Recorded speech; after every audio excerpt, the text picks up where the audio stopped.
무엇을 여러분이 대속죄일이란 무엇하는 날이며 또 어떠한 일이 일어나는 날인지 우리가 대략은 잘 압니다. 대속죄일이 무엇하는 날인가, 또 어떤 일이 생기는 날인가 우리가 꽤 잘 알지만은, 그러나 이 대속죄일에 생기는 그 경험에 대한 아주 중점적인 이슈에 대해서 우리가 그 절차는 알지만은, 내용은 알지만은 꽤 많이 미스하고 있다. 제가 그렇게 여겨지게 됩니다. 이것은 특별히 마지막 시대를 살고 있는 그리스도인들이 반드시 알아야 할 이슈인 것만에 틀림없는 것 같습니다. 대속죄일이 무엇인가? 우리가 지금 대속죄일의 기간 가운데 살고 있지 않습니까? 사실 이 성소 제도는 하나님께서 우리를 구원하시는 구원을 우리에게 알려주신 청사진입니다. 블루프린트. 그래서 우리가 하나님께서 우리를 의롭게 하시고 우리 죄를 어떻게 해결하시는가, 우리를 어떻게 구원하시는가, 그것을 알 수 있는 유일한 길은 성경 가운데 있는 성소 제도를 통해서 하나님께서 이스라엘 백성들의 죄를, 또 인류의 죄를 어떻게 없애는 그 방법에 대해서 보여주셨는가, 그것을 이해하는 길밖에 없습니다. 성소 제도가 하나님께서 우리를 구원하시는 길에 대한 유일한 청사진이라고 저는 그렇게 부르고 있는 것입니다. 우리 먼저 성경의 본문을 좀 읽어보도록 하십시다. 그러면 레위기서 16장입니다. 레위기서 16장을 보시면 이제 다음과 같은 말씀이죠. 레위기서 16장 가운데서도 29절과 30절에 있는 말씀만 좀 펴서 읽어보도록 하십시다. 레위기서 16장 29절과 30절에 있는 말씀입니다. 다음 같이 말씀드리겠습니다. 너희는 영원히 이 규례를 지킬지니라. 7월 곧 그달 10일에 너희는 스스로 괴롭게 하고 아무 일도 하지 말되 본토인이든지 너희 중에 우고하는 객이든지 그리하라. 여러분, 여기에는 7월이란 말은 지금 우리가 쓰는 양력의 7월이 아니고 그 당시 이 이스라엘 백성들이 가지고 지켰던 성력입니다. Holy Calendar. 성력, 그들이 만든 거룩한 그들의 달력에 의해서 7월인데 이것은 1년의 마지막 부분인 것을 우리가 알고 있습니다. 근데 이제 여기에 누구든지 너희에게 거하고 있는 객이, 손님이 와서 있는 사람이든지 아니면 본토인이든지 다 이 규례를 지키라. 그 7월 10일 날, 그 대속죄일 날에는 너희는 스스로 어떻게 하라고 했습니까? 괴롭게 하라. 괴롭게 하라. 아무 일도 하지 말라. 그러면 그것을 지금 우리가 이 시대에 비추어서 이 시대에 적용시켜 볼 때 우리가 그러면 대속죄 1의 기간 가운데 살고 있기 때문에, 우리가 세상 마지막 끝 무렵에 살고 있기 때문에 우리가 아무 일도 하지 말고 다 뭐 농사하는 것이나 장사하는 것이나 모든 일을 다 놓아버리란 말인가? 그런 뜻은 아니죠. 우리가 지금 영적으로 하고 있는 이 경험을 가장 중요시 여기란 말이죠. 우리가 하고 있는 모든 것을 전부 다 손에 놓고서 거기에만 중점적으로 우리가 전부 온 힘을 다 기울일 정도로 세상 만사를 놓으란 말이죠. 우리 마음속에서. 이를 실제로 다 고만두라는 뜻보다 영적인 적용이 아니겠습니까? 그런데 가장 중요한 것은 너희는 스스로 괴롭게 하고, 그때 그 뒤에 말씀하기를 이 날에 너희를 위하여 속죄하여 너희로 정결케 하리니 너희 모든 죄에서 너희가 여호와 앞에 정결하리라 하셨습니다. 자, 그러면 흥미있는 것은 말이죠. 이 성소 제도가 하나님께서 우리 죄를 취급하시고 용서하시는 것을 우리에게 알려주시는 가장 유일한 청사진이라면, 이 성소 제도에서 말씀하기를 우리가 매일매일 양을 잡고 매일매일 염소를 가져가서 제사하고 매일매일 지은 죄를 회개할 때, 그때 그 죄에서 우리가, 모든 죄에서 우리가 정결케 될 것이다 라고 말씀하지 않았고, 예수님께서 그 죄를 사하실 것이다 그렇게 말씀했지만은 대속죄 1에 가서 우리가 모든 죄에서 정결케 함을 받을 것이다 라고 말씀했다고 말입니다. 이게 왜 그러냐 말입니다. 그 이유는 여기에 한 문장 가운데 있는데, 너희는 스스로 괴롭게 하라 그랬어요. Afflict yourself. 영어로. 우리 스스로 우리 자신을 괴롭게 하는 그 경험을 통과해야만 죄가 정결케 함을 입는다 말입니다. 그것이 이 대속죄 1의 설명이고 이 대속죄 1의 중점 경험인 것입니다. 바로 이것을 많은 그리스도인들이 미스하는 것 같아요. 대속죄 1의 절차를 알고 그 진리를 알지만은 대속죄 1의 경험의 그 중점이 무엇인지 이것을 사람들이 미스하고 살고 있다고 생각이 됩니다. 그것을 오늘 좀 같이 좀 살펴보도록 하십시다. 우리는 죄에서 정결케 되는 일은 무엇에 달려 있는가? 우리 죄가 죄에서 정말 정결케 되는 일은 스스로 괴롭게 하는 일과 관계가 있다라는 것을 다시 한번 인식하고 지나가십니다. 여러분, 대속죄 1의 시대에 살고 있는 그리스도인들이 겪게 되는 경험이 바로 이 경험이어야 합니다. 우리가 스스로 괴롭게 하는 일. 이건 무슨 꼭 고행 같죠? 옛날에 그 마틴 루터가 자기가 죄에서 정결케 되기 위해서 어떻게 했습니까? 추운 겨울날에 벌거벗은 상태로 밖에 나가서 찬 바위 위에 자기를 눕혀서 춥게, 일부러 춥게 자기를 학대하고 어떤 땐 방에 들어가서 이 웃들을 벗고서 이런 찻집으로 자기 등을 탁탁 때리면서 피를 내고 그렇게 고행을 했어요. 그렇게 스스로 괴롭게 하라는 말이 아닙니다. 이것은 성령께서 우리 마음 가운데 괴로움을 주시는 것입니다. 성령께서. 우리가 그 죄에 대해서 그 죄의 악함을 정말 깨닫고 너무 괴로워야 그 죄가 우리 속에서 그쳐지는 겁니다.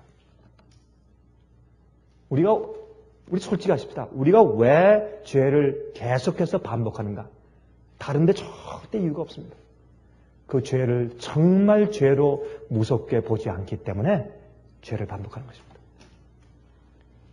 우리가 아무리 우리가 변명하고 우리는 태어날 때부터 죄의 본성을 가지고 태어나지 않습니까? 우린 연약합니다. 내가 아버지에게서부터 술 주정뱅이 아버지에게부터 그런 연약함을 내가 타고났습니다는 모든 핑계를 말할 수 있으나 성경이 말하기를 대속죄의 역사는 말하기를 우리가 죄를 그치고 모든 죄에서 정결케 되는 경험이 없는 이유는 우리가 그 죄에 대해서 절실하게 마음 아파하지 않기 때문에 그렇다. 그렇게 말씀을 하고 있는 것입니다. 제가 이 사실을 다시 한번 깊이 생각하게 되었습니다. 제가 이 사실을 많이 설교해 온 이야기지만 제가 많이 보니까 정말 그렇습니다. 이게 정말 그러한 것을 제가 느끼게 됩니다. 마지막 시대 살아계신 하나님의 인을 받을 자들이 겪게 되는 경험입니다. 그래서 그들이 흠이 없는 경험이 되는데 그것을 요한계시록 14장 1절과 5절에 우리가 잘 알다시피 다음과 같이 기록되어 있죠. 또 내가 보니 보라 어린 양이 시온산에 섰고 그와 함께 14만 4천이 섰는데 그 이마에 어린 양의 이름과 그 아버지의 이름을 쓴 것이 있도다. 인침받고 모든 죄에서 정결케 된 자들이 서 있어요 지금 예수님과 함께.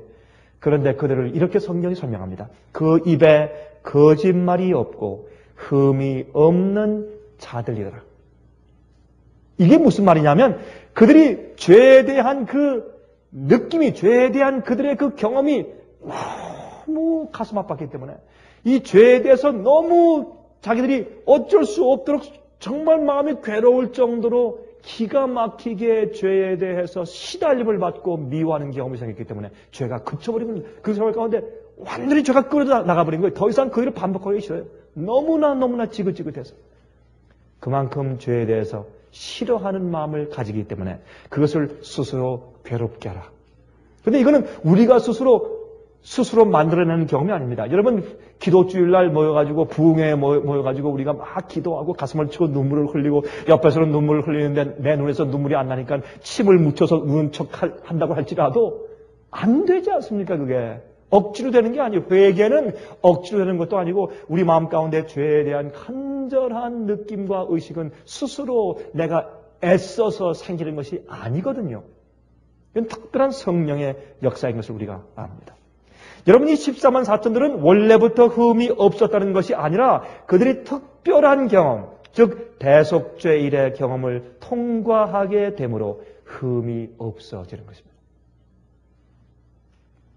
자, 그러면 스스로 괴롭게 한다 하는 말이 과연 무슨 뜻일까요? 우리 히브리 10장을 좀 펴서 좀 보십시다. 히브리 10장 3절입니다. 히브리서 10장 3절에 보면 다음과 같이 말씀되어 있어요. 히브리서 10장 3절. 여기 참 아주 흥미있는 말씀이 있어요.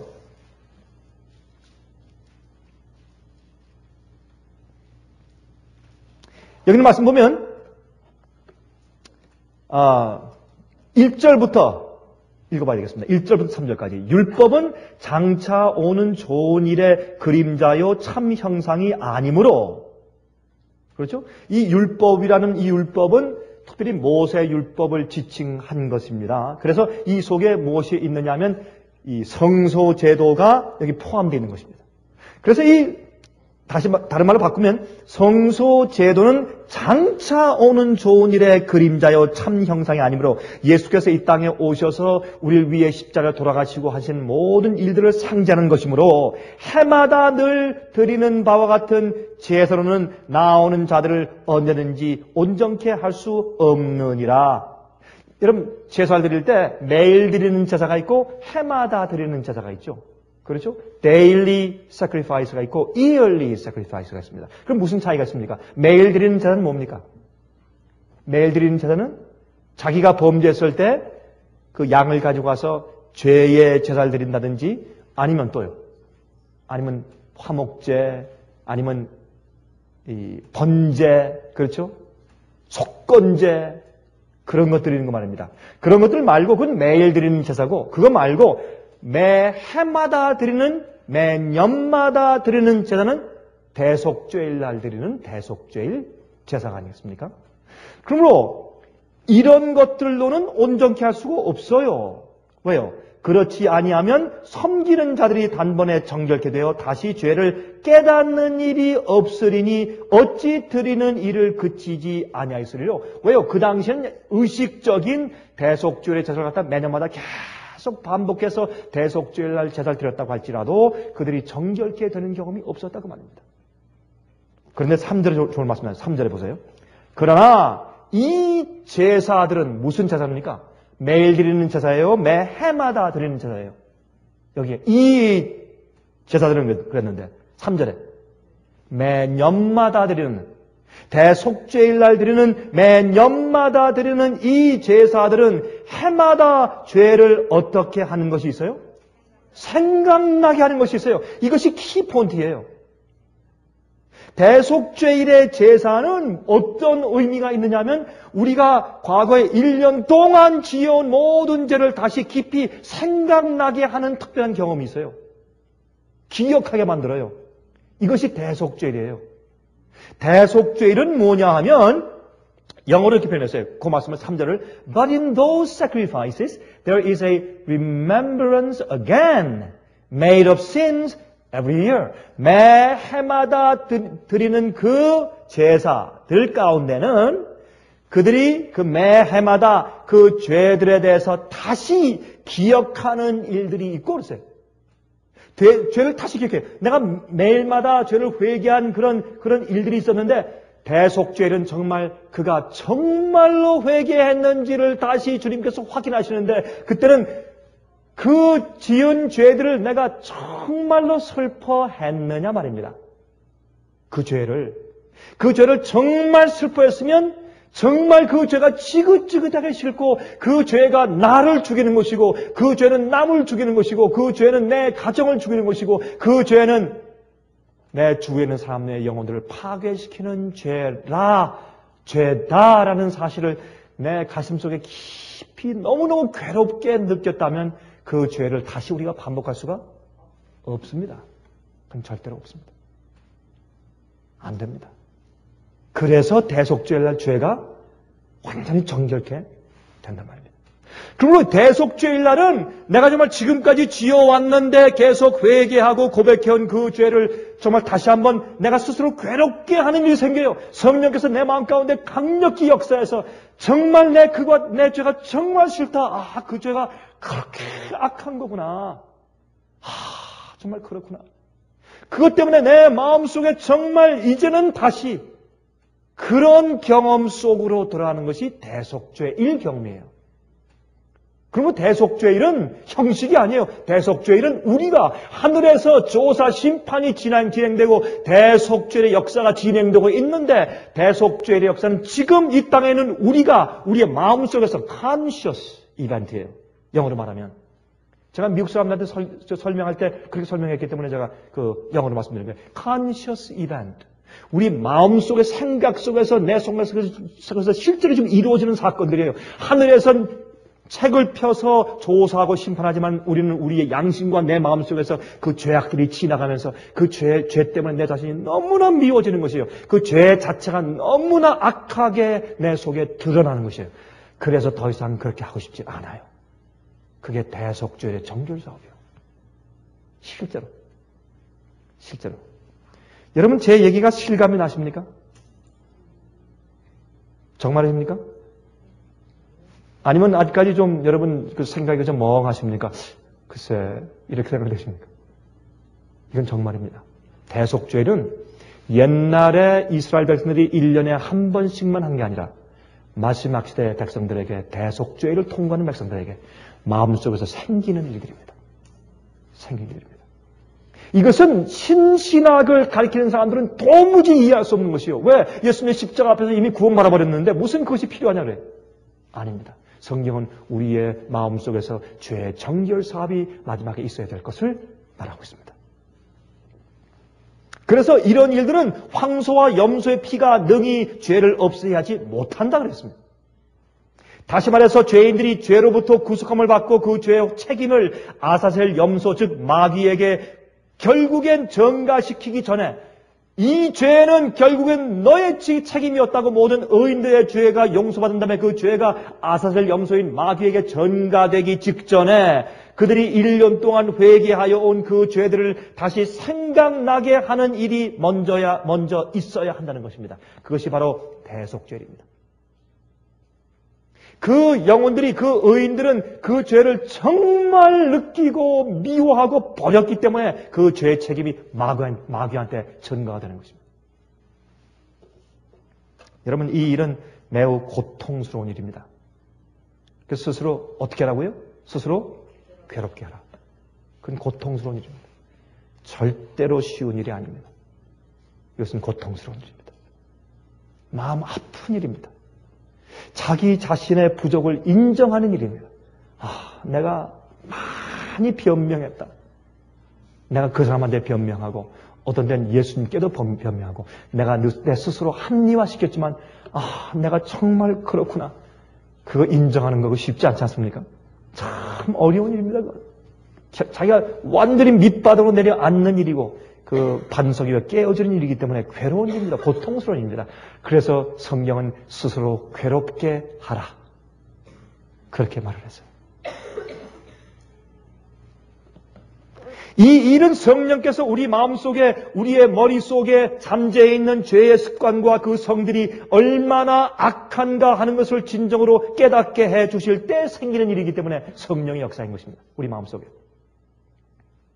우리는 우리 마음들이 얼마나 좁고 얼마나 이기적이며 또한 우리의 인격들이 모자라기 때문에 죄를 이해하고 바라보는 시각이 아주 얇고 제한적이라는 사실을 우리가 깨닫고 이해해야 합니다. 제가요,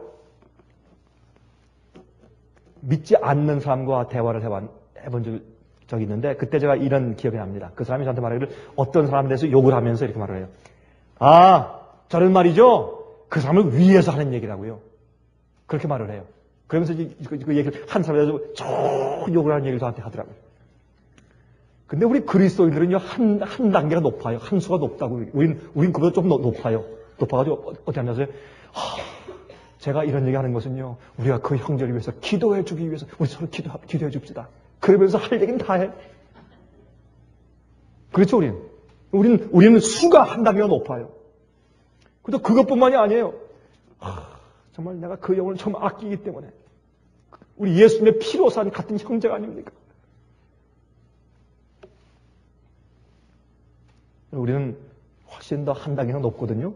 그런데 예수님을 믿지 않는 사람이나 믿는 사람이나 거듭난 경험이 없으면 그런 말 안 하고 못 베끼거든요.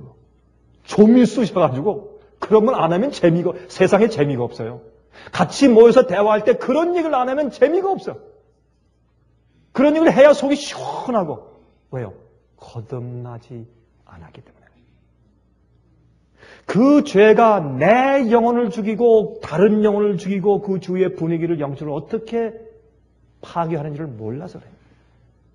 그러니까 대속죄는 뭐냐 하면 내가 하는 이런 죄가 이렇게 악한 것이야? 나는 사실 이해가 되는 겁니다. 그래서 드디어 마음이 아프고 내가 괴로워서 그게 드디어 내게서 끊어져 나가는 것이에요. 그래서 죄가 내 속에서 끊어져 나가는 것이 성경은 가능하다고 말합니다. 내가 죄를 버리라 하는 얘기가 가능하다고 성경은 우리에게 말씀해 주고 있다 그 말입니다. 구약 성경의 에스겔 선지자의 설명을 한번 들어봅시다. 에스겔 선지자가 에스겔 36장 24절부터 28절까지와 31절 32절에 이렇게 말씀했습니다. 한번 들어보세요.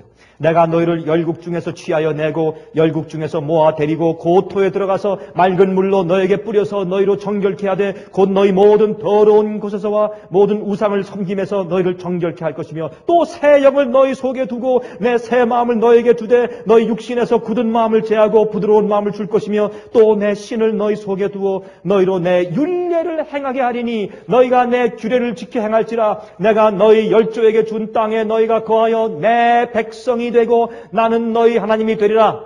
그렇게 말씀하신 다음에 말씀하기를 그때에 성령께서 너희 마음을 완전히 변화시켜 주신 그때에 너희가 너희 악한 길과 너희 불선한 행위를 기억하고 다시 말해서 과거에 내가 회개하고 이미 주 앞에 말씀드린 그런 매일 드리는 제사 때 해결한 그 죄들이라고 할지라도 내 속에 남아있는데 그런 것들을 불순한 행위를 기억하고 너희 모든 죄악과 가증한 일을 인하여 스스로 밉게 버리라.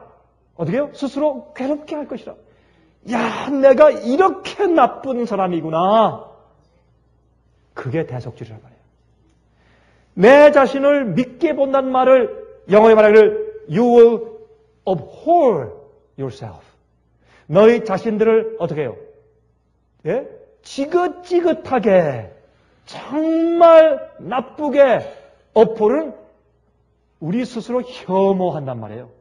문둥병잘 보듯이 어이구 친구라고 도망가듯이 우리 자신을 보고 내가 사실은 내가 내 동기와 생각과 내 자신이 이렇게 악한 사람들이구나. 이렇게 악하구나.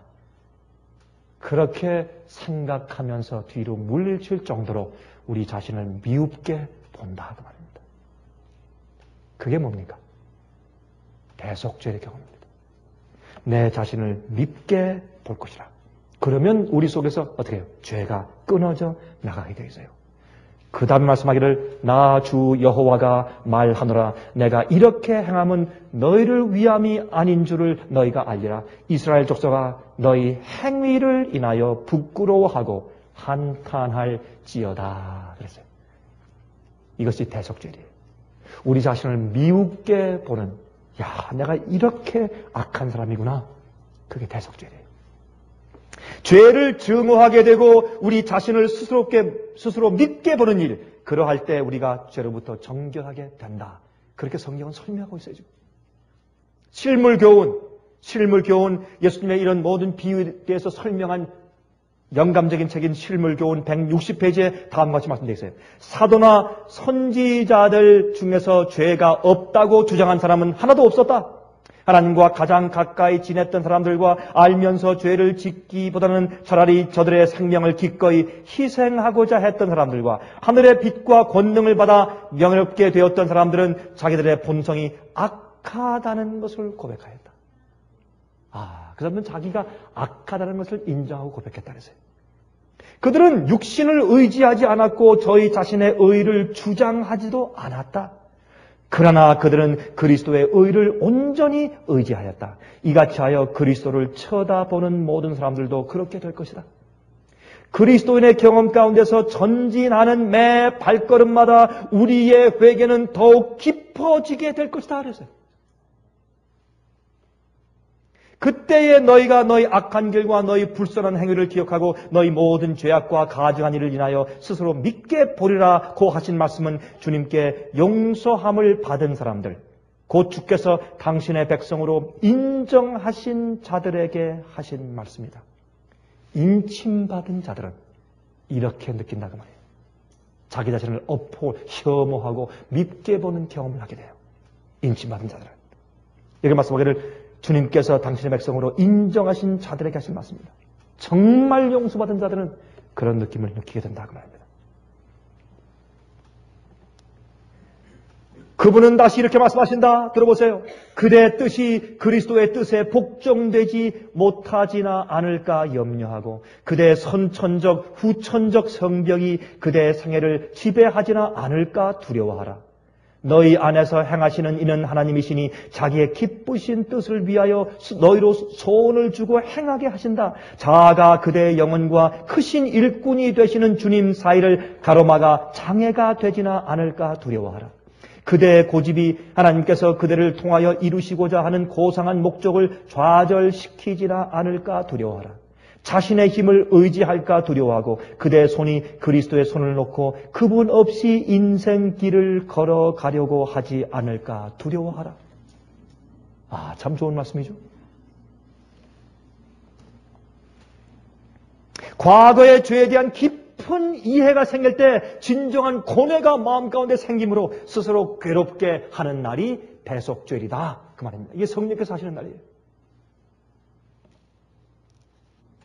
이것이 지금 진행 중입니다.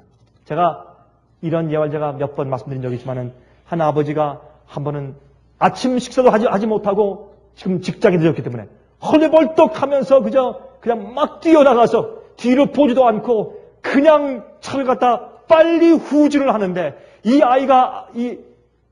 어린 아들이 뛰어나와서 아빠한테 빠이 하기 위해서 막 뛰어서 아빠 빠이 하고 인사하는 아들을 보지 못하고 그냥 후진하다가 아들을 치워서 죽였어요.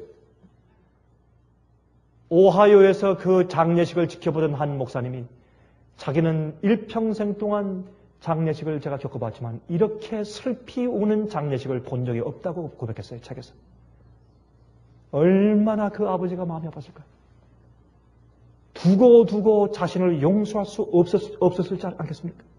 두고두고 자기를 도무지 그 아버지는 용서할 수 없었어요. 자기의 부주의함으로 자기 자식을 죽였기 때문에. 그 다음부터 이 아버지가 아마 그 다음부터 얼마 동안 운전을 못할 거예요. 손이 떨려서. 그 다음부터 후진할 때 뒤를 자세히 보고서 후진하는 그런 변함이 그의 생각 가운데 생기지 않았겠습니까? 이게 대속죄의 얘기입니다. 이게 대속죄의 얘기입니다. 여러분, 하나님 앞에 나아가면 이사야의 경험이 생기는데 성경은 다음과 같이 말씀하고 있어요. 이사야에서 이렇게 말씀해요.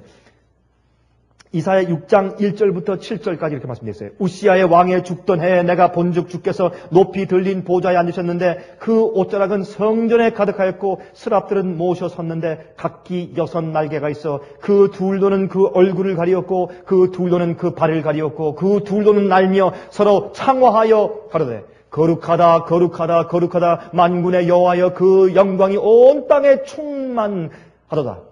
이같이 창화하는 자의 소리를 인하여 문지방의 터가 요동하며 집에 연기가 충만한지라. 지금 이사야가 뭘 보는 것입니까? 성전에서 하나님을 계시 가운데 보는 겁니다. 하나님을 만났어요. 그랬을 때 그가 이렇게 말합니다. 그때 내가 말하되 화로다 나여 망하게 되었도다. 나는 입술이 부정한 사람이요 입술이 부정한 백성 중에 거하면서 만군의 여호와이신 왕을 배웠음이로다. 나는 부정한 사람이라. 나는 그렇게 말을 했어요. 이것이 하나님을 만났을 때 스스로 괴롭게 하는 대속죄의 경험의 상징들입니다. 어떤 의미에서 말이죠. 이 대속죄의 경험은요. 천년기 이후에 악인들의 부활이 있죠. 악인들의 두 번째 부활과 함께 또 책들을 펴서 그들이 왜 구원받지 못하느냐에 대해서 심판을 한 다음에 어떻게 합니까? 그들이 불로 태워 죽음을 당하죠. 그때 이 악인들이 말이죠. 마지막에 자기들이 정말 하나님의 아들을 거절하고 자기들이 악하게 살았으며 정말 죄인인 것을 그들이 결국은 무릎 꿇고 내가 이렇게 악합니다 인정하고 하나님은 공의롭습니다 라는 말을 인정한 다음에 그들이 멸망당해요. 왜? 그러나 그들이 회개는 안 해요. 왜? 너무 늦었습니다. 은혜 시간이 지났기 때문에 성령의 역사가 더 이상 없어요. 그러나 결국엔 이 우주에 있는 모든 천사들과 인간들과 모든 지성인들이 전부 다 하나님이 옳고 그 다음에 정말 하나님의 심판은 공의롭다는 사실을 전부 다 인정하고 끝난 다음에 이 역사, 죄의 역사가 끝나는 것입니다. 그렇게 보면은 의인들이 용서받을 때도 그러한 죄에 대한 전적인 정확한 의식이 우리 속에 생기는 것입니다. 악인들도 그 의식이 생기지만 악인은 회개치 못하고 죽어가고 의인들은 회개하고 구원받는 것입니다. 그건 같은 것이 의미에서 볼 때는.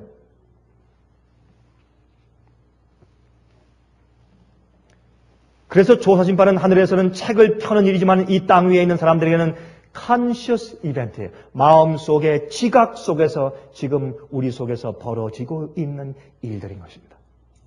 자, 이제 우리 마지막으로 스가랴서 12장의 말씀을 좀 읽어보십시오. 스가랴서 2장의 말씀입니다. 12장입니다. 스가랴서 12장 10절부터 14절 그리고 13장 1절 읽습니다. 내가 다윗의 집과 예루살렘 거민에게 은총과 간구하는 심령을 부어주리니 그들이 그 찌른 바 그를 바라보고 그를 위하여 애통하기를 독자를 위하여 애통하듯 하며 그를 위하여 통곡하기를 장자를 위하여 통곡하듯 하리로다. 그날에 예루살렘에 큰 애통이 있으리니 무기또 골짜기 하다드림몬에 있던 애통과 같을 것이라. 온 땅 각 족속이 따로 애통하되 대속주의 애통이에요. 다윗의 족속이 따로하고 그 아내들이 따로하며 나단의 족속이 따로하고 그 아내들이 따로하며 레위의 족속이 따로하고 그 아내들이 따로하며 시므의 족속이 따로하고 그 아내들이 따로하며 모든 남은 족속도 각기 따로하고 그 아내들이 따로하리라.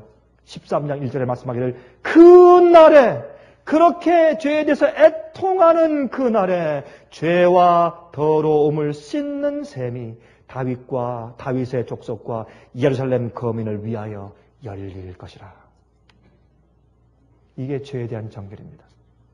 그래서 왜 우리 속에 죄에 대한 정결이 없는가? 우리가 그 죄에 대해서 정말 애통해하고 그 죄에 대해서 정말 아파하는 경험, 그 죄가 그렇게 악한 것이구나. 그래서 우리가 못 알아보기 때문에 죄에 대한 진정한 회개와 죄의 정결이 없다 그 말입니다. 그것이 대속죄의 얘기입니다.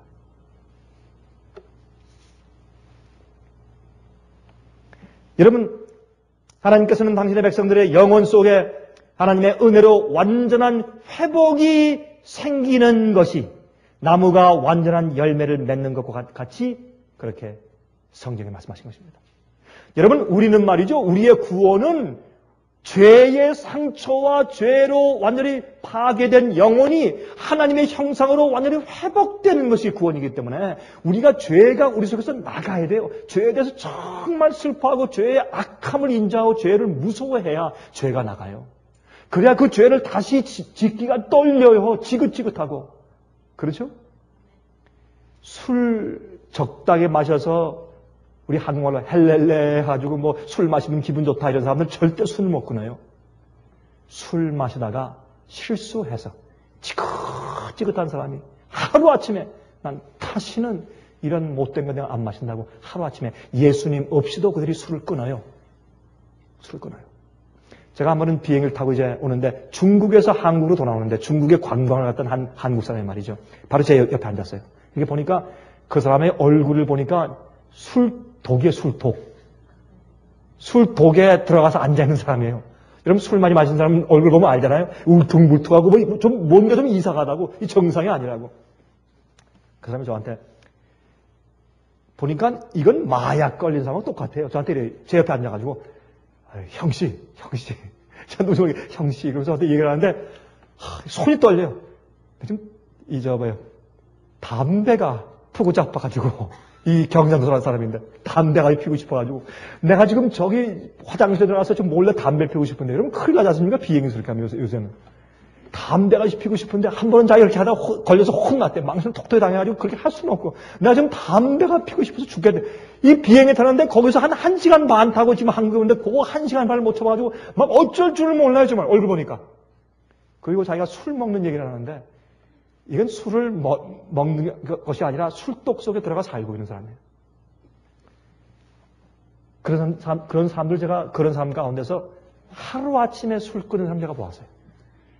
그렇게 하다가 나중에 정신을 바짝 차리면서 자기 부인과 자식들에게 내가 이렇게 못할 짓을 해왔구나.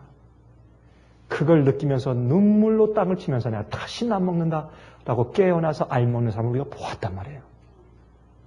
대속죄는 뭐냐? 너희가 모든 죄에서 정결케 될 것이다. 왜? 너희가 스스로 괴롭게 하기 때문에, 너희가 스스로 믿게 볼 것이기 때문에. 왜요? 성령께서 우리 속에 오셔서 내가 행하는 그런 일들이 이렇게 악한 일이구나 라는 것을 드디어 가슴 저미게 깨닫게 되는 것이에요. 그래서 죄가 나가는 거예요. 이렇게 되는 사람들이 마지막에 살아계신 하나님의 인을 받는다고 성경은 설명하고 있어요. 그때 죄가 저지른 상처가 인간의 영혼 속에서 완전하게 치유가 되는 것입니다. 이렇게 자기의 죄를 위해서 간절히 주 앞에 회개하며 기도하고 있는 영혼들에게, 그렇게 기도하고 있지 않고 게으른 영혼들 옆에 있던 천사가 다 날라서 주 앞에서 정말 기도하는 영혼들에 가서 그들을 도와줘요. 이 시대에 게으르게 회개하는 기도를 하지 않은 영혼들에게 천사가 그들을 할 수 없이 그들을 내버려둬요. 예수님의 가장 큰 고통은 무엇이냐면 인간이 그 죄가 얼마나 무서운 것인지를 잘 모르는 것과 또한 그 죄의 치명적인 결과에 대해서 잘 모르기 때문에 계속 반복하고 살고 있다는 사실 때문에 생기는 고통이었습니다. 제가 이것만 좀 읽고 마치겠습니다. 예수님의 생애 가운데 생애에서 가장 잘 기록한 시대의 소망책 752페이지에 다음과 같이 기록한 것을 읽었습니다. 모든 것은 숨이 막힐 듯이 침울했다. 그분을 억누르고 있는 것은 죽음의 공포가 아니었다. 그분에게 말할 수 없는 고민을 자아내게 한 것은 십자가의 고통과 치욕이 아니었다.